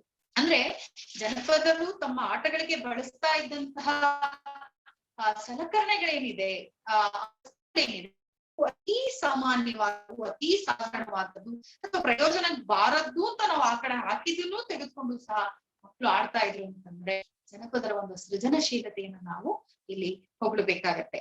ಅದನ್ನ ಗಮನಿಸಿ. ಆಮೇಲೆ ನಾವು 2 ವಿಧಗಳಲ್ಲಿ ನಿಮ್ಗೆಲ್ರಿಗೂ ಗೊತ್ತಿರೋ ಹಾಗೆ ಜನಪದ ಆಟಗಳನ್ನ ವಿಂಗಡಿಸ್ಕೊಳ್ತೀವಿ. ಒಂದು ಒಳಾಂಗಣ ಆಟ, ಇನ್ನೊಂದು ಹೊರಾಂಗಣ ಆಟ. ಸಾಮಾನ್ಯವಾಗಿ ಹಳ್ಳಿ ಕಡೆ ನಿಮ್ಗೆಲ್ರಿಗೂ ಗೊತ್ತಿರೋ ಹಾಗೆ ಒಳಾಂಗಣ ಆಟಗಳನ್ನ ಹೆಚ್ಚಾಗಿ ಹೆಣ್ಮಕ್ಳು ಆಡ್ತಾ ಇದ್ರು. ಚಿಕ್ಕ ಮಕ್ಕಳು ಸಹ ಆಡ್ತಾ ಇದ್ರು. ಅವ್ರನ್ನ ಹೊರಗಡೆಗೆ ಹೆಚ್ಚಾಗಿ ಬಿಡ್ತಿರ್ಲಿಲ್ಲ. ಏನಾದ್ರು ಹೆಚ್ಚು ಕಡಿಮೆ ಆದ್ರೆ ಅನ್ನೋ ಉದ್ದೇಶಕ್ಕೆ ಹೆಣ್ಮಕ್ಳನ್ನ ಸಾಮಾನ್ಯವಾಗಿ ಮನೆ ಒಳಗಡೆನೆ ಇರಿಸ್ತಿದ್ರು. ಆ ಹಿನ್ನೆಲೆಯಲ್ಲಿ ಒಳಾಂಗಣ ಆಟಗಳೆಲ್ಲ ಹೆಚ್ಚು ಕಡಿಮೆ, ಪೂರ್ತಿಯಾಗಿ ಅಂತಲ್ಲ, ಹೆಚ್ಚು ಕಡಿಮೆ ಹೆಣ್ಮಕ್ಳು ಆಡ್ತಾ ಇದ್ರು. ಅದ್ರಲ್ಲಿ ನಾವು ಗಮನಿಸುವಂತದ್ದು ಉಪ್ಪು ಕಡ್ಡಿ ಅಲ್ಲ, ಒಳಗಡೆ ಆಡುವಂತ ಆಟಗಳು ಅಣ್ಣೆ ಕಲ್ಲಾಟ, ಕಂಬದಾಟ, ಹಗ್ಗದಾಟ, ಬಳೆ ಚೂರಾಟ, ಕುಂಟಾಟ, ಮನೆಯ ಅಂಗಳದಲ್ಲಿ ಹೊರಗಡೆ ಅಂಗಳ ಇರುತ್ತಲ್ಲ ಅಲ್ಲಿ ಆಡ್ತಾ ಇದ್ದಿದ್ದು, ಉಪ್ಪು ಕಡ್ಡಿ, ಕುಂಟೆ ಬಿಲ್ಲೆ, ಅಣ್ಣೆ ಕಲ್ಲಾಟ ಇವೆಲ್ಲವನ್ನ ಹೆಣ್ಮಕ್ಳು ಆಡ್ತಾ ಇದ್ರು. ಮತ್ತೆ ಚಿಕ್ಕ ಮಕ್ಕಳು ಸಹ ಆಡ್ತಾ ಇದ್ರು. ದೊಡ್ಡವರು ಪಗಡೆ ಆಟ ಆಡ್ತಿದ್ರು, ಪಚ್ಚಿ ಆಟ ಆಡ್ತಿದ್ರು, ಅಳಿಗುಳಿ ಮಾಣೆ ಆಡ್ತಿದ್ರು, ಘಟ್ಟವಾರ ಆಡ್ತಿದ್ರು. ಆಮೇಲೆ ರಾಜಾರಾಣಿ ಆಟ, ಹಾವು ಏಣಿ ಆಟ, ಹುಲಿ ಕುರಿ ಆಟ, ಚದುರಂಗ, ಇಸ್ಪೀಟು, ಗಂಜೀಫಾ ಎಲ್ಲಾ ತರದ ಆಟಗಳನ್ನ ಆಡ್ತಾ ಇದ್ರು. ದೊಡ್ಡವರು ಮತ್ತೆ ಹೆಣ್ಮಕ್ಳೆಲ್ಲ ಆಡ್ತಾ ಇದ್ರು. ಚಿಕ್ಕ ಮಕ್ಳಂತೂ ಕಣ್ಣ ಮುಚ್ಚಾಲೆ ಆಟ, ಕುಂತಿ ನಿಂತಿ ಅನ್ನೋ ಆಟ, ಆಮೇಲೆ ಕಟ್ಟಾಟ ಆಡ್ತಿದ್ರು, ನಂಬರ್ ಆಟ ಆಡ್ತಿದ್ರು, ಚಿನ್ನಿ ದಾಟ ಆಡ್ತಿದ್ರು, ಬುಗುರಿ ಆಟ, ಗೋಲಿ ಆಟ, ಕುಂಜ ಆಟ, ಕುದುರೆ ಆಟ, ಕಳ್ಳ ಪೊಲೀಸ್ ಆಟ, ಕೋತಿ ಆಟ, ಹೀಗೆ ಅನೇಕ ಬಗೆಯ ಆಟಗಳನ್ನ ಆಡ್ತಾ ಇದ್ರು. ನಾನು ಆಗ್ಲೇ ಹೇಳಿದ್ನಲ್ಲ ನಿಮ್ಗೆ, ಸುಮಾರು 500ಕ್ಕೂ ಹೆಚ್ಚು ಆಟಗಳನ್ನ ಜನಪದ ತಜ್ಞರು ಗುರುತಿಸಿದ್ದಾರೆ. ಆಮೇಲೆ ಹೊರಾಂಗಣ ಆಟಗಳು ಅಂತಂದಾಗ ಹೊರಗಡೆ ಆಡುವಂತಹ ಆಟಗಳಲ್ಲಿ ಸಾಮಾನ್ಯವಾಗಿ ಹುಡುಗರ ಕಡೆ ಹೆಚ್ಚಾಗಿ ಪಾಲ್ಗೊಳ್ತಾ ಇದ್ರು. ಅವರಲ್ಲಿ ಕುರಿ ಮೇಕೆ ಮೇಯಿಸ್ಲಿಕ್ಕೆ ಹೋದ ಸಂದರ್ಭದಲ್ಲಿ ಇರಬಹುದು, ಅಥವಾ ಕೃಷಿ ಕೆಲಸಗಳಲ್ಲಿ ತೊಡಗಿಸ್ಕೊಂಡಂತ ಸಂದರ್ಭದಲ್ಲಿ ವಿರಾಮದಲ್ಲಿ ಇರಬಹುದು, ಅಥವಾ ಬೀದಿಗಳಲ್ಲಿ, ಸಂದಿಗೊಂದಿಗಳಲ್ಲಿ, ಗಲ್ಲಿಗಳಲ್ಲಿ ಆಡುವಂತಹ ಆಟಗಳು. ಅದರಲ್ಲೂ ಕುಂಟೆಬಿಲ್ಲೆ, ಚಿನ್ನೆ ಕೋಲು, ಲಗೋರಿ, ಚೆಂಡಾಟ, ಬುಗುರಿ ಆಟ, ಹೊರಕೋತಿ ಆಟ, ಇದು ಗೋಲಿ ಆಟ, ಇದೆಲ್ಲವನ್ನ ಅಳೀರ್ ಗುಡುಗುಡು ಅನ್ನೋ ಆಟ, ದೊಣ್ಣೆ ವರಸೆ, ಕುಸ್ತಿ, ಇವುಗಳನ್ನೆಲ್ಲ ಆಡ್ತಾ ಇದ್ರು ಅಂತ ನಾವಿಲ್ಲಿ ಉಲ್ಲೇಖ ಮಾಡಬಹುದು. ಹೀಗೆ ಈ ಆಟಗಳ ವಿಶೇಷತೆಯನ್ನು ಗಮನಿಸಿದಾಗ ನನಗೆ ಮುಖ್ಯವಾಗಿ ಅನಿಸುವಂತದ್ದು, ಬಹುಶಃ ಇವತ್ತಿನ ಪ್ರಸ್ತುತ ಸಂದರ್ಭಕ್ಕೆ ನಾವು ಅನ್ವಯಿಸ್ಕೊಳ್ಳೋದಾದ್ರೆ, ಜನಪದ ಆಟಗಳು ಅದರದೇ ಆದಂತಹ ಮಹತ್ವದ ಜೊತೆಗೆ ಮನುಷ್ಯನ ಬೌದ್ಧಿಕ ಮತ್ತು ಮಾನಸಿಕ ಅಲ್ಲದೇನೆ ದೈಹಿಕ ಬೆಳವಣಿಗೆಗೆ ಎಲ್ಲ ರೀತಿಯಲ್ಲೂ ಸಹ ಸಹಾಯಕಾರಿಯಾಗಿರ್ತಾ ಇದೆ. ಹಾಗೆ ಆ ಮನುಷ್ಯ ತನ್ನ ಒಂದು ಜೀವನದಲ್ಲಿ ತಾನೇನು ಕಂಡ್ಕೊಳ್ಬೇಕು, ತಾನೇನು ಗುರಿಯನ್ನ ಮುಟ್ಟಬೇಕು, ಅದೆಲ್ಲದರ ಆಚೆಗೆ ಆ ಸಂದರ್ಭದ ಸಂತೋಷವನ್ನ ಪಡ್ಕೊಳ್ಳಿಕ್ಕೆ ಬಹುಶಃ ಈ ಆಟಗಳು ಸಹಕಾರಿಯಾಗಿರ್ತಾ ಇದೆ. ಆದ್ರೆ ಇವತ್ತಿನ ಮಕ್ಕಳನ್ನ ನಾವು ಗಮನಿಸಿದಾಗ, ಇದು ನಾನು ಹೇಳಿದ್ದು ನಮ್ಮ ಒಂದು ತಲೆಮಾರಿನಲ್ಲಿ ನಾವೆಲ್ಲ ಆಡ್ತಿದ್ದಂತಹ, ನಾವು ಬಾಲ್ಯದಲ್ಲಿ ಆಡ್ತಾ ಇದ್ದಂತಹ ಆಟಗಳು. ಆದ್ರೆ ಇವತ್ತಿನ ಒಂದು ತಲೆಮಾರನ್ನ, ಇವತ್ತಿನ ಮಕ್ಕಳನ್ನ ನಾವು ಗಮನಿಸಿದಾಗ ಈ ಎಲ್ಲ ಆಟಗಳು ಸಹ ಇವತ್ತೂ ಹಳ್ಳಿಯಲ್ಲಿ ಚಾಲ್ತಿಯಲ್ಲಿದೆ. ನಗರದಲ್ಲಿ ಕೋವಿಡ್ ಬಂದಿದ್ರಿಂದ ಈ ಆಟಗಳನ್ನ ಆಡ್ಲಿಕ್ಕೆ ನಾವೇ ಅವಕಾಶಗಳನ್ನ ಮಾಡ್ಕೊಂಡಿದೀವಿ ಅನಿವಾರ್ಯವಾಗಿ. ಈ ಎಲ್ಲ ಸಂದರ್ಭಗಳ ಆಚೆ ನಾವು ಆಲೋಚನೆ ಮಾಡೋದಾದ್ರೆ, ಬಹುಶಃ ಈ ಆಟಗಳನ್ನ ಬಿಟ್ಟು, ಈ ಆಟ ಅನ್ನುವಂಥದ್ದು ಓಹೋ ಇದೆಲ್ಲ ನಾವ್ ಆಡೋದಲ್ಲಪ್ಪ, ಬೀದಿಲಿ ಆಡೋ ಮಕ್ಳು, ಅದ್ ಯಾರೋ ಸಾಮಾನ್ಯರು ಆಡೋ ಮಕ್ಳು ಅಂತ ಹೇಳಿ ಎಲ್ಲಾ ಮಕ್ಳು ಸಹ ಈಗ ಮೊಬೈಲ್ ಇಟ್ಕೊಂಡು ಮೊಬೈಲ್ ಒಳಗಡೆ ಗೇಮ್ಸ್ ಆಡ್ತಾ ಇರುವಂತದನ್ನ ನಾವು ನೋಡ್ತಾ ಇದ್ದೀವಿ. ಅದು ಬೌದ್ಧಿಕ ಕಸರತ್ತನ್ನ ನೋಡುತ್ತೆ ಹೊರತು ಯಾವ ರೀತಿಯಲ್ಲೂ ಆ ಮಕ್ಕಳಲ್ಲಿ ಒಂದು ಸ್ಪರ್ಧಾತ್ಮಕ ಮನೋಭಾವವನ್ನಾಗಿರ್ಲಿ, ಅಥವಾ ಒಂದು ಸೃಜನಾತ್ಮಕತೆಯನ್ನಾಗಿರ್ಲಿ, ಅಥವಾ ಒಬ್ರಿಗೊಬ್ರು ಬೆರ್ತು ಒಟ್ಟಾಗಿ ಕೂತು ಆಟವನ್ನ ಆಡೋದಾಗ್ಲಿ, ಅದ್ರ ಜೊತೆಗೆ ಸಮಾಜದ ಜೊತೆಗೆ, ಸಮುದಾಯದ ಜೊತೆಗೆ ನಾವು ಬೆರೆಯೋದಾಗಿರ್ಲಿ, ಇದೆಲ್ಲರಿಂದ ದೂರ ಉಳಿದು ಕೇವಲ ಒಬ್ರೇ ಕುಳಿತು ಆ ಮೊಬೈಲ್ ಅನ್ನ ಕೈಯಲ್ಲಿ ಇಟ್ಕೊಂಡು ಅಲ್ಲಿ ಏನೋ ಕೆಲವು ಏನು ಗೇಮ್ಗಳಿರುತ್ತೆ ಅದನ್ನ ಆಡ್ತಾ ಕಾಲ ಕಳೀತಾ ಇರುವಂತಹ ದೃಶ್ಯವನ್ನ ನಾವು ನೋಡಿದ್ರೆ, ಮುಂದೆ ಆ ಮಕ್ಕಳ ಭವಿಷ್ಯವನ್ನ ನೆನಪಿಸ್ಕೊಂಡ್ರೆ ಅವು ಯಾವ ರೀತಿ ಆಲೋಚನೆಗಳನ್ನ ಮಾಡಬಹುದು, ಅವರ ಸೀಮಿತವಾದ ಸಂಕುಚಿತವಾದ ಭಾವನೆಗಳು ಮುಂದೆ ಏನಾಗಬಹುದು, ಅಥವಾ ಅವರ ಒಂದು ಜೀವನದ ಮೇಲೆ, ಸಮುದಾಯದ ಮೇಲೆ ಯಾವ ರೀತಿಯ ಪರಿಣಾಮವನ್ನ ಬೀರಬಹುದು ಅಂತ ನಾವೆಲ್ಲ ಆಲೋಚನೆ ಮಾಡ್ಬೇಕಾದಂತಹ ಒಂದು ಸಂದರ್ಭ ಬಂದಿದೆ. ಈಗ ನಾವು ನಮ್ಮ ಮಕ್ಳಿಗೆ ಹೀಗೆಲ್ಲ ಮೊಬೈಲ್ ಅನ್ನ ಇಟ್ಕೊಂಡು ಕೂತ್ಕೊಂಡಂತ ಸಂದರ್ಭದಲ್ಲಿ ಮನೆಯಲ್ಲಿರುವಂತ ಹಿರಿಯರೇ ಆ ಮಕ್ಕಳನ್ನ ಹೊರಗಡೆ ದಬ್ತಾ ಇದ್ದಾರೆ. ಒಂದು ಗಮನಿಸಿ, ಸಣ್ಣ ಬದಲಾವಣೆ ಆಗಿದೆ. ಯಾವ ರೀತಿಯ ಬದಲಾವಣೆ ಆಗಿದೆ ಅಂತಂದ್ರೆ, ಒಂದು ಕಾಲಕ್ಕೆ ಪೇರೆಂಟ್ಸು ಅಥವಾ ಪೋಷಕರು ತಾವು ಹೊರಗಡೆ ದುಡಿಯೋದೇ ಮುಖ್ಯ ಉದ್ದೇಶ ಅಂತಂದಾಗ ಇದ ಕೂಸನ್ನ ಅಲ್ಲೆಲ್ಲೋ ಒಂದು ಬೇಬಿ ಸಿಟ್ಟಿಂಗ್ ಅಲ್ಲೋ ಅಥವಾ ಇನ್ನೆಲ್ಲೋ ಬಿಟ್ಟು ಹೋದಾಗ ಅದ್ರ ಸುತ್ತ ಇರುವಂತಹ ಆಟದ ಪರಿಕರಗಳೇನಿದೆ ಅದ್ರ ಜೊತೆಗೆ ಆ ಮಗು ಆಡ್ತಾ ಇರುತ್ತೆ. ಸ್ವಲ್ಪ ಬೆಳಗ್ ದೊಡ್ಡವನಾದ್ಮೇಲೆ ಅವನ ಕೈಗೆ ಮೊಬೈಲ್ ಬರುತ್ತೆ. ಮೊಬೈಲ್ ಅಲ್ಲಿ 100 ಬಗೆಯ ಗೇಮ್ಗಳಿರುತ್ತೆ, ಅದನ್ನ ಆಡ್ತಾ ಬೆಳಿತಾನೆ. ಒಂದಷ್ಟು ಕೋರ್ಸ್ ಗಳಿಗೆ ಸೇರಿಸಿರ್ತಾರೆ, ಸ್ಕೂಲ್ಗೆ ಹೋಗ್ತಾನೆ, ಎಲ್ಲವನ್ನ ಕಲ್ತ್ಕೊಳ್ತಾರೆ. ದೊಡ್ಡವರಾದ್ಮೇಲೆ ಯಾವ್ದೋ ಒಂದು ಇಂಜಿನಿಯರಿಂಗೋ ಡಾಕ್ಟರ್ ಆಗ್ತಾರೆ. ಅಲ್ಲೂ ಕಂಪ್ಯೂಟರ್ ಮುಂದೆ ಕೂತ್ಕೊಂಡೋ ಅಥವಾ ಇನ್ನೆಲ್ಲೋ ಒಂದು ವರ್ಕ್ ಮಾಡ್ತಾ ಅವರ ಇಡೀ ಜೀವನವನ್ನ ಕಳೆದ್ಬಿಡ್ತಾರೆ. ಹೀಗೆ ನಾವು ಆಲೋಚನೆ ಮಾಡಿದಾಗ, ಈ ರೀತಿಯ ಒಂದು ಜೀವನ ವೈಖರಿಯನ್ನ ಆಲೋಚನೆ ಮಾಡಿದಾಗ ನಾವು ಎಷ್ಟು ಸೀಮಿತವಾಗಿ ನಮ್ಮ ಜೀವನವನ್ನ ಬಹುಶಃ ಕಳೀತಾ ಇದೀವಿ. ಅದರಿಂದ ನಮ್ಗೆ ಯಾವ ರೀತಿಯ ಒಂದು ಸಂತೋಷ ಸಿಗ್ತಾ ಇದೆ ಅಂತ ಆಲೋಚನೆ ಮಾಡಿದ್ರೆ ಅದು ಶೂನ್ಯ ಅಂತ ಬೇಕಾದ್ರೆ ಹೇಳ್ಬಹುದು. ಯಾಕಂತಂದ್ರೆ ಈ ಎಲ್ಲಾ ಹಂತದಲ್ಲೂ ಸಹ ಮನುಷ್ಯ ಟೆನ್ಷನ್ ಅಲ್ಲಿ, ಒತ್ತಡದಲ್ಲಿ ಇರುವಂತದನ್ನ ನಾವು ಗಮನಿಸ್ತಾ ಹೋಗ್ಬೋದು. ಆದ್ರೆ ಜನಪದ ಆಟಗಳು ಹಾಗಲ್ಲ. ಜನಪದ ಆಟಗಳು ನಮ್ಮನ್ನ ಪ್ರತಿ ಹಂತದಲ್ಲೂ ಹೊರಗೆ ಸೆಳೆಯುತ್ತೆ, ಜನಗಳ ಮಧ್ಯೆ ನಮ್ಮನ್ನ ನಿಲ್ಸತ್ತೆ, ಸ್ಪರ್ಧಾ ಮನೋಭಾವವನ್ನ ಬೆಳೆಸುತ್ತೆ. ಮತ್ತೊಬ್ಬರನ್ನ ಅರ್ಥ ಮಾಡ್ಕೊಳ್ಳಿಕ್ಕೆ ನಮ್ಗೆ ಅವಕಾಶ ಮಾಡ್ಕೊಳುತ್ತೆ. ಸೋಲಿನ ಗೆಲುವಿನ ಪರಿಚಯವನ್ನ ಮಾಡ್ಕೊಳ್ಳುತ್ತೆ. ಅದ್ರ ಜೊತೆಗೆ ನಾವು ಹೊಂದ್ಕೊಂಡು ಹೋಗೋ ಬಗೆ ಹೇಗೆ, ಸೋತವ್ರನ್ನ ಹೇಗೆ ನಾವು ನಿಭಾಯಿಸ್ಬೇಕು, ಗೆದ್ದವ್ರನ್ನ ಹೇಗೆ ನಿಭಾಯಿಸ್ಬೇಕು, ಆ ಭಾವನೆಗಳೇನು, ಮತ್ತೆ ನಾವು ಅವ್ರ ಜೊತೆ ಬೆರೆಯೋದು ಹೇಗೆ, ಅವ್ರ ಸ್ವಭಾವಗಳೇನು, ಅವರ ವ್ಯಕ್ತಿತ್ವ ಏನು, ಅವರು ಹೀಗೆ ಒಬ್ರಿಗೊಬ್ರಿಗೆ ಈ ಆಟದ ಮುಖೇನ ಬೆರೆತಾಗ ಅವರ ಸ್ವಭಾವಗಳೇನು, ಮತ್ತೆ ಅವ್ರ ಜೊತೆಗೆ ನಾವು ಹೇಗೆ ಹೊಂದ್ಕೊಳ್ಬೇಕು, ಹಿರಿಯರ ಜೊತೆಗೆ ನಾವು ಹೇಗೆ ಹೊಂದ್ಕೊಳ್ಬೇಕು, ಇವೆಲ್ಲವನ್ನ ಬಹುಶಃ ಅವರ ಆಟಗಳನ್ನ ಆಡ್ತಾನೆ ಆ ಆಟಗಳ ಜೊತೆಗೇನೆ ಅವರಿಗೆ ಅರಿವಿಲ್ಲದೆ ಕಲ್ತ್ಕೊಳ್ತಾ ಹೋಗ್ತಾರೆ. ಬಹುಶಃ ಜನಪದ ಆಟಗಳು ಒಂದು ರೀತಿಯ ಮಹತ್ವದ ಜೀವನದ ಶಿಕ್ಷಣ ಆಗಿರ್ತಾ ಇದೆ. ಆ ಶಿಕ್ಷಣ ಅನ್ನುವಂಥದ್ದು ಯಾವ ರೀತಿ ಇರ್ತಿತ್ತು ಅಂತಂದ್ರೆ, ಮನುಷ್ಯನ ಪ್ರತಿಯೊಂದು ನಡಗೆಯನ್ನು ತೀಡುವ ರೀತಿನಲ್ಲಿ ಈ ಆಟಗಳು ಅವರನ್ನ ರೂಪಿಸ್ತಾ ಇದ್ವು. ಹೀಗೆ ನೋಡಿ, ಅಲ್ಲಿ ಈ ಆಟಗಳನ್ನ ನೀವು ಗಮನಿಸಿದಾಗ ಬರೀ ಅವರು ಸುಮ್ನೆ ಏನೋ ಇಷ್ಟ ಬಂದಂಗೆ ಒಬ್ಬೊಬ್ರು ಒಂದೊಂದು ರೂಲ್ಸ್ ಮಾಡ್ಕೊಂಡು ಆಟಗಳನ್ನ ಆಡ್ತಿರ್ಲಿಲ್ಲ.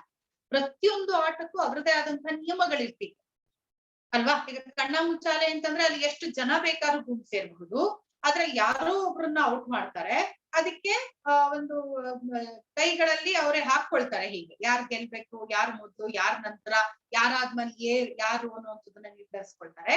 ಆಮೇಲೆ ಒಬ್ಳು ಹೋಗಿ ಅಲ್ಲಿ ನಿಂತ್ಕೊಂಡು ಎಣಿಕೆಯನ್ನ ಮಾಡ್ತಾಳೆ, 1ರಿಂದ 50ವರೆಗೂ 100ವರೆಗೂ ಎಣಿಕೆಯನ್ನ ಮಾಡ್ತಾಳೆ. ಅಲ್ಲಿ ಅವಳು ನಂಬರ್ ಅನ್ನ ಕಲ್ತು ಆಮೇಲೆ ಯಾರ್ಯಾರು ಎಲ್ಲೆಲ್ಲಿ ಔತ್ಕೊಂಡಿದ್ದಾರೆ ಅಂತ ಹೋಗಿ ಹುಡುಕ್ತಾಳೆ. ಆ ಹುಡುಕುವ ಸಂದರ್ಭದಲ್ಲಿ ಅವಳ ಜ್ಞಾನ, ಸೂಕ್ಷ್ಮವಾದಂತಹ ಜ್ಞಾನ ಎಲ್ಲೆಲ್ಲಿ ಇರಬಹುದು ಅನ್ನುವಂಥದ್ದನ್ನ ಗಮನಿಸ್ತಾ ಹೋಗ್ತಾಳೆ. ಮತ್ತೆ ಯಾರು ಕಾಣ್ತಾರೆ ಅವರನ್ನ ಹುಡುಕಿ ಅವಳನ್ನ ಹೋಗಿ ಐಸ್ ಮಾಡಿ ಅವಳನ್ನ ಅಲ್ಲಿ ಹೋಗಿ ಎಲ್ಲಿ ಅವಳು ನಿಂತು ಹೇಳ್ತಿದ್ಲು ಅಲ್ಲಿ ಹೋಗಿ ಇಂಥ ಹುಡುಗಿ ಔಟ್ ಆಗಿದ್ದಾಳೆ ಅಂತ ಹೇಳಿ. ಅಂದ್ರೆ ಪ್ರತಿಯೊಂದಕ್ಕೂ ಸಹ ನಿಯಮ ಇದೆ. ಲಗೋರಿ ಆಗಿರ್ಬೋದು, ಅಣ್ಣೆಕಲ್ ಆಗಿರ್ಬೋದು, ಈಗ ನೀವ್ ಏನೇನು ಆಟಗಳನ್ನ ನೀವೆಲ್ಲ ಕೇಳಿದೀರಾ, ಪ್ರತಿಯೊಂದು ಆಟಕ್ಕೂ ಸಹ ನಿಯಮ ಇದೆ. ನಿಯಮವಿಲ್ಲದ ಯಾವ ಆಟವೂ ಇಲ್ಲ. ಅಂದ್ರೆ ಜನಪದರು ಏನೇ ಮಾಡಿದ್ರು ಸಹ ಆ ಆಟಕ್ಕೆ ಒಂದು ಚೌಕಟ್ಟನ್ನ, ಅಥವಾ ಏನೇ ಅವ್ರು ಯಾವ ಕೆಲಸವನ್ನ ಮಾಡಿದ್ರು ಸಹ ಅದಕ್ಕೊಂದು ಸುಂದರವಾದ ಚೌಕಟ್ಟನ್ನ ಹಾಕೊಡ್ತಾ ಇದ್ರು. ಆ ಚೌಕಟ್ಟಿನ ಒಳಗೆ ನಾವು ಬೆಳೆಯುವಂಥದ್ದನ್ನ ನಾವು ಮುಖ್ಯವಾಗಿ ಗಮನಿಸ್ಬೇಕು. ಹೀಗೆ ಈ ಆಟಗಳು ಇವತ್ತು ಮರೆಯಾಗ್ತಾ ಇದೆ ಅಂತ ಅನ್ಸುದ್ರುನುವೆ ಒಂದು ಏನು ಬದಲಾವಣೆ ಆಗಿದೆ ಅಂತಂದ್ರೆ, ಕೋವಿಡ್ ಇಂದ ಮತ್ತೆ ನಾವು ಜನಪದ ಆಟಗಳೇನಿವೆ ಆ ಆಟಗಳನ್ನೆಲ್ಲ ಮತ್ತೆ ಆಡ್ಲಿಕ್ಕೆ ಅವಕಾಶಗಳನ್ನ ಈ COVID-19 ಮಾಡ್ಕೊಡ್ತು. ಒಂದು. ಎರಡನೇದು, ಆದ್ರೂ ಸಹ ಕೆಲವು ಮನೆಗಳಲ್ಲಿ ಈ ಆಟಗಳ ಆಚೆಗೆ ಮಕ್ಕಳನ್ನ ಎಲ್ಲೋ ಒಂದು ಕಡೆಗೆ, ಯಾಕೆಂದ್ರೆ ತಂದೆ ತಾಯಿಗಳು ಬೇರೆ ಯಾವುದೋ ಕಾರ್ಯಗಳಲ್ಲಿ ಇರ್ತಾರೆ ಅಂತಂದ್ರೆ ಅವ್ರು ಯಾವುದೋ ಒಂದು ಅವ್ರಿಗೆ ಇಷ್ಟವಾಗಿರುವಂತಹ ಮೊಬೈಲ್ ನಲ್ಲೋ, ಟಿವಿನಲ್ಲೋ, ಅಥವಾ ಕಂಪ್ಯೂಟರ್ ನಲ್ಲೋ, ಲ್ಯಾಪ್ಟಾಪ್ ಅಲ್ಲೋ ಅವ್ರಿಗೆ ಇಷ್ಟವಾಗಿರೋ ಗೇಮ್ಗಳನ್ನ ಹಾಕೊಂಡು ಆ ಆಟಗಳನ್ನ ನೀವು ಗಮನಿಸಿ. ಅದ್ರಲ್ಲೂ ನಿಯಮವಿದ್ರು ಸಹ ಯಾವನೋ ಒಬ್ಬ ದರೋಡೆಕೋರದ್ದೋ, ಯಾವ್ದೋ ಒಂದು ಶೂಟರ್ದೋ, ಅಥವಾ ಕಾರ್ ರೇಸ್ದೋ ಇಂಥದನ್ನ ಮಾತ್ರ ನೋಡ್ತಾರ. ಅವರನ್ನ ಸೃಜನಾತ್ಮಕವಾಗಿ ತೊಡಗಿಸ್ಕೊಳ್ಳುವಂತಹ ಯಾವ ಆಟಗಳು ಅದ್ರಲ್ಲಿಲ್ಲ. ಅದರಿಂದ ಆ ಮಕ್ಕಳ ಮನಸ್ಥಿತಿಯ ಮೇಲೆ ಯಾವ ರೀತಿಯ ಪ್ರಭಾವ ಬೀರತ್ತೆ ಅನ್ನೋದನ್ನ ನಾವು ಗಮನಿಸ್ಬೇಕು. ಆದ್ರೆ ಈಗಿನ ತಂದೆ ತಾಯಿಗಳು ನಾನು ಸೂಕ್ಷ್ಮವಾಗಿ ಗಮನಿಸ್ತಾ ಇರೋ ಹಾಗೆ, ನಾನು ಈಗಾಗ್ಲೇ ಒಂದು ಕಾಲೇಜಿನಲ್ಲಿ ಅಧ್ಯಾಪಕಿಯಾಗಿ ಕೆಲಸ ಮಾಡ್ತಾ ಇರೋದ್ರಿಂದ ಸೂಕ್ಷ್ಮವಾಗಿ ಮಕ್ಕಳನ್ನ, ದೊಡ್ಡವರನ್ನ, ಅಥವಾ ಯುವಕರನ್ನ, ಯುವತಿಯರನ್ನ ಗಮನಿಸ್ತಾ ಇರೋದ್ರಿಂದ ಅವರೆಲ್ಲ ವಾಪಸ್ಸು ಸರಳವಾದ ಒಂದು ಜನಪದ ಆಟಗಳ ಕಡೆಗೆ ಆಸಕ್ತಿಯನ್ನ ತೋರಿಸ್ತಾ ಇರುವಂತದ್ದನ್ನ, ಅವುಗಳನ್ನ ಕಲಿಯೋದ್ರಲ್ಲಿ ತಮ್ಮ ಆಸಕ್ತಿನ ತೋರಿಸ್ತಾ ಇರುವಂತದ್ದು, ಅದನ್ನ ಅವರು ಆಡ್ತಾ ಎಂಜಾಯ್ ಮಾಡ್ತಾ ಇರುವಂತದ್ದನ್ನ ನಾವು ನೋಡ್ತಾ ಇದ್ದೀವಿ. ಅದಕ್ಕೆ ಪ್ರೋತ್ಸಾಹ ಕೊಡ್ತಾ ಇದ್ದಾರೆ ಪೇರೆಂಟ್ಸ್ ಗಳು ಸಹ, ಪ್ರೋತ್ಸಾಹವನ್ನ ಕೊಡ್ತಾ ಇರುವಂತದ್ದನ್ನ ನಾವು ನೋಡ್ತಾ ಇದೀವಿ. ಯಾಕೆಂತಂದ್ರೆ ಮಕ್ಕಳ ಬೆಳವಣಿಗೆಗೆ ಪೂರಕವಾಗಿರುವಂತದ್ದು ಮುಖ್ಯವಾಗಿ ಪ್ರಧಾನವಾಗಿ ಆಟ ಅನ್ನುವಂಥದ್ದು ಇವಾಗ ಎಲ್ರಿಗೂ ಗೊತ್ತಿರೋದ್ರಿಂದ ಆಟಗಳ ಕಡೆಗೆ ಅವರು ಹೆಚ್ಚಿನ ಗಮನವನ್ನ, ಆದ್ಯತೆಯನ್ನ ಕೊಡ್ತಾ ಇರುವಂತದ್ದನ್ನ ನಾವು ನೋಡ್ತಿದ್ದೀವಿ. ಆದ್ರೆ ಆಟಗಳ ಬಗ್ಗೆ ಹೆಚ್ಚಿನ ಅಧ್ಯಯನಗಳು ಆಗಿಲ್ವೇನೋ ಅಂತ ನನಗೆ ಅನ್ಸುತ್ತೆ. ನಾನು 4-5 ಪುಸ್ತಕಗಳನ್ನ ನೋಡಿದಾಗ ಜನಪದ ಆಟಗಳ ಬಗ್ಗೆ ಸೂಕ್ಷ್ಮವಾದಂತಹ ಅಧ್ಯಯನಗಳು ಇನ್ನೂ ನಡೆದಿಲ್ವೇನೋ ಅಂತ. ಒಂದು ಕಡೆ ಪಟ್ಟಿ ಆಗಿದೆ ಅಷ್ಟೇ, ಇಂಥ ಆಟಗಳಿವೆ, ಇಂಥ ಜಿಲ್ಲೆಗಳಲ್ಲಿ ಅಥವಾ ಇಂಥ ಊರಿನಲ್ಲಿ ಇಂಥ ಆಟಗಳಿವೆ ಅನ್ನೋ ಪಟ್ಟಿ ಆಗಿದೆ. ಆದ್ರೆ ಸಂಪೂರ್ಣವಾಗಿ ನಮ್ಗೆ ಒಂದು ಸಮಗ್ರವಾದ ಮಾಹಿತಿ ಸಿಕ್ಕುವಂತಹ ಪುಸ್ತಕಗಳು ಬಹುಶಃ ಲಭ್ಯ ಇಲ್ವೇನೋ ಅಂತ ಅನ್ಸತ್ತೆ. ಆದ್ರೆ ಆ ಕೆಲಸವನ್ನು ಸಹ ಜನಪದ ಸಾಹಿತ್ಯದ ಬಗ್ಗೆ ಆಸಕ್ತಿ ಇರುವರು ಮುಂದೆ ಮಾಡಬಹುದು ಅಂತ ನಂಗೆ ಅನ್ಸತ್ತೆ. ಒಟ್ಟಾರೆ ಜನಪದ ಆಟಗಳು ಎಷ್ಟು ಮಹತ್ವ ಪಡ್ಕೊಂಡಿದ್ವು, ಅದರಿಂದ ಹೇಗೆ ಜನಪದರು ಮನೋರಂಜನೆ, ಉಲ್ಲಾಸ ಅಷ್ಟೇ ಅಲ್ಲದೇನೆ ತಮ್ಮ ಬದುಕನ್ನ ಅಥವಾ ದೈನಂದಿನ ಬದುಕನ್ನ ಸಕ್ರಿಯವಾಗಿ ಅಥವಾ ಕ್ರಿಯಾಶೀಲವಾಗಿ ಅಥವಾ ಬಹಳ ಉತ್ಸಾಹದಿಂದ ಆ ಕೆಲಸದಲ್ಲಿ ಪಾಲ್ಗೊಳ್ಳಿಕ್ಕೆ ಈ ಆಟಗಳ ಜೊತೆಗೆ ಅವರು ಬೆಳೆದು ಬಂದ್ರು ಅನ್ನುವಂಥದ್ದನ್ನ ನಾವು ಗಮನಿಸಬಹುದು. ಹೀಗೆ ಈ ಆಟಗಳು ಅನ್ನುವಂಥದ್ದು ಅದರಲ್ಲೂ ಜನಪದ ಆಟಗಳು ಅನ್ನುವಂಥದ್ದು ಮನುಷ್ಯನ ವ್ಯಕ್ತಿತ್ವ ವಿಕಸನಕ್ಕೆ ಯಾವ ರೀತಿ ಪೂರಕವಾಗಿ ಕೆಲಸ ಮಾಡುತ್ತೆ ಅನ್ನುವಂಥದ್ದನ್ನ ನಾನಿವತ್ತು ನನಗೆ ತಿಳಿದಷ್ಟು ಎಷ್ಟು ನಾನು ನನ್ನ ಪರಿಧಿಯ ಒಳಗಡೆ ಎಷ್ಟು ಗಮನಿಸ್ಲಿಕ್ಕೆ ಸಾಧ್ಯವಾಯಿತು ಅಷ್ಟನ್ನ ಇವತ್ತು ಗಮನಿಸಿ ನಿಮ್ಮ ಮುಂದೆ ಪ್ರಸ್ತುತಪಡಿಸಿದ್ದೀನಿ.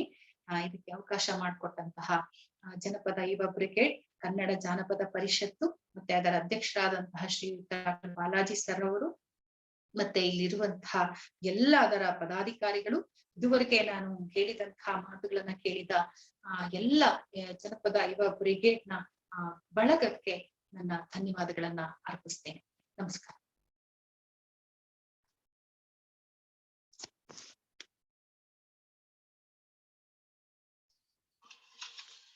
ಕಾರ್ಯಕ್ರಮದಲ್ಲಿ ಉತ್ತಮವಾಗಿ ಉಪನ್ಯಾಸವನ್ನ ನೀಡಿದಂತಹ ಡಾಕ್ಟರ್ ವಿನೋದ ಮ್ಯಾಮ್, ಸಹಾಯಕ ಪ್ರಾಧ್ಯಾಪಕರು ಮತ್ತು ಮುಖ್ಯಸ್ಥರು, ಕನ್ನಡ ವಿಭಾಗ, MMK ಮತ್ತು SDM ಮಹಿಳಾ ಮಹಾವಿದ್ಯಾಲಯ ಮೈಸೂರು, ಇವರಿಗೆ ತುಂಬು ಹೃದಯದಿಂದ ಧನ್ಯವಾದಗಳನ್ನ ಅರ್ಪಿಸುತ್ತಾ, ಹಾಗೆ ಈ ಕಾರ್ಯಕ್ರಮದಲ್ಲಿ ಅಧ್ಯಕ್ಷತೆಯನ್ನು ವಹಿಸಿರುವಂತಹ ನಿಮ್ಮೆಲ್ಲರ ಪ್ರೀತಿಯ ಜಾನಪದ ಜಂಗಮ ಎಂದೇ ಹೆಸರುವಾಸಿಯಾಗಿರುವ ಡಾಕ್ಟರ್ S ಬಾಲಾಜಿ ಸರ್, ರಾಜ್ಯಾಧ್ಯಕ್ಷರು, ಕನ್ನಡ ಜಾನಪದ ಪರಿಷತ್ ಹಾಗೂ ಜಾನಪದ ಯುವ ಬ್ರಿಗೇಡ್, ಕಾರ್ಯಕ್ರಮದ ಪರವಾಗಿ ಮಾತುಗಳು.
ಕನ್ನಡ ಜಾನಪದ ಪರಿಷತ್ ಹಾಗೂ ಜಾನಪದ ಜೋಳಿಗೆ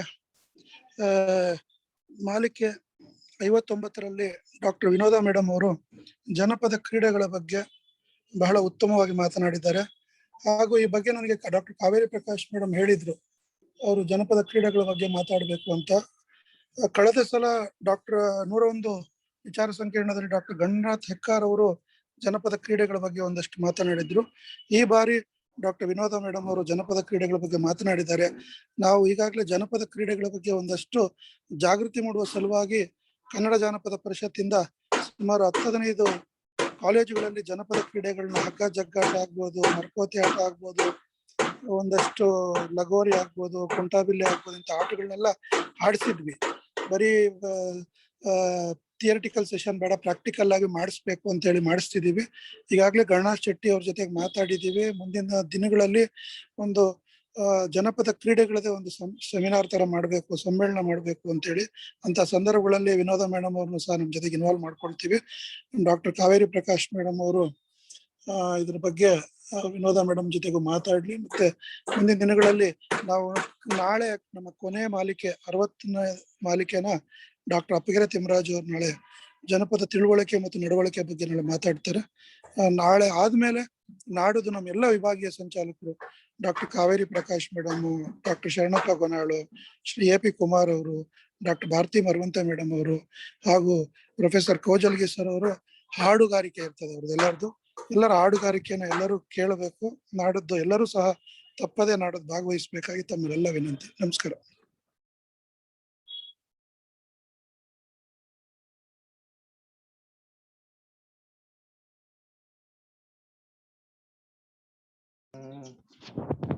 ಕಾರ್ಯಕ್ರಮದಲ್ಲಿ ಅಧ್ಯಕ್ಷತೆಯ ನುಡಿಯನ್ನು ನುಡಿದಂತಹ ಡಾಕ್ಟರ್ ಎಸ್ ಬಾಲಾಜಿ ಸರ್ ಹಾಗೂ ರಾಜ್ಯಾಧ್ಯಕ್ಷರು ಕನ್ನಡ ಜಾನಪದ ಪರಿಷತ್ ಜಾನಪದ ಯುವ ಬ್ರಿಗೇಡ್ ಇವರಿಗೆ ಕಾರ್ಯಕ್ರಮದ ಪರವಾಗಿ ಹಾಗೂ ನನ್ನ ಪರವಾಗಿ ತುಂಬು ಹೃದಯದಿಂದ ಧನ್ಯವಾದಗಳನ್ನು ಅರ್ಪಿಸುತ್ತಾ, ಹಾಗೆ ಈ ಕಾರ್ಯಕ್ರಮದಲ್ಲಿ ಕೊನೆಯದಾಗಿ ವಂದನಾರ್ಪಣೆ ಆಗಿರುತ್ತದೆ. ವಂದನಾರ್ಪಣೆಯನ್ನು ಸಿಂಧು ಎನ್, ತಾಲೂಕು ಸಂಚಾಲಕರು ಟಿ ನರಸೀಪುರ ಇವರಿಂದ.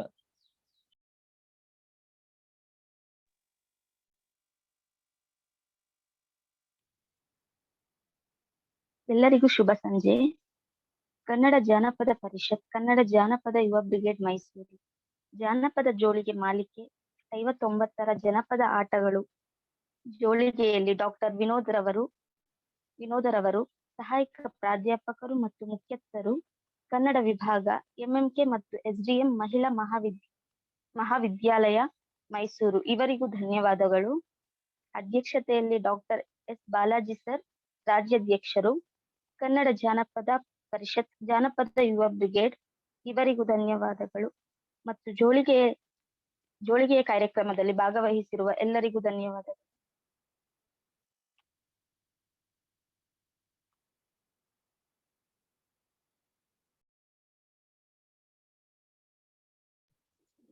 ಕಾರ್ಯಕ್ರಮದಲ್ಲಿ ಕೊನೆಯದಾಗಿ ವಂದನಾರ್ಪಣೆಯನ್ನು ನಡೆಸಿಕೊಟ್ಟಂತಹ ಸಿಂಧು ಎನ್, ತಾಲೂಕು ಸಂಚಾಲಕರು ಟಿ ನರಸೀಪುರ ಇವರಿಗೆ